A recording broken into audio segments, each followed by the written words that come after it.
देवेंद्र फडणवीसांनी आम्हाला अक्कल शिकवण्याची गरज नाही आणि एवढा पुळका दाखवण्याचं कारण नाही.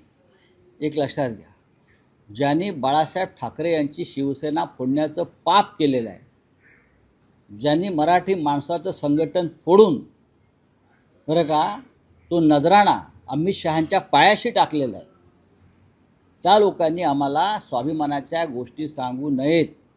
आम्ही स्वाभिमानी आहोत, आम्ही आमच्या पायावर स्वाभिमानाने उभे आहोत, आम्ही लाचार नाही कधी कोणाशी.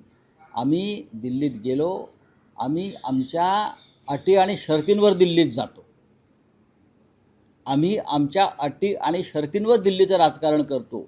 आम्ही कोणाची लाचारी करत नाही हे फडणवीसांना चांगलं माहिती आहे आणि आम्ही लाचारी करत नाही म्हणून आम्ही भारतीय जनता पक्षाला झिडकारून स्वतंत्रपणे उभे राहिलो. तुम्ही आमचा अपमान करण्याचा प्रयत्न केलात अमित शहांनी, देवेंद्र फडणवीसांनी, त्याच्यामुळेच आम्ही स्वतंत्रपणे भूमिका घेतली आणि त्या भूमिकेशी आम्ही ठाम आहोत.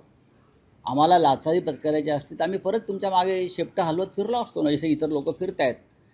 आम्ही तुमच्याशी लाचारी करायला तयार नाही म्हणून तुम्ही पक्ष फोडला आमचा, आणि तो जो गट आहे लाचारांचा तो शेपट्या हलवत तुमच्या मागे दिल्लीत फिरतो आहे. आम्ही त्यातले नाही, लक्षात घ्या मिस्टर फडणवीस. तेव्हा आम्हाला या बाबतीत ज्ञान देण्याचा प्रयत्न करू नका.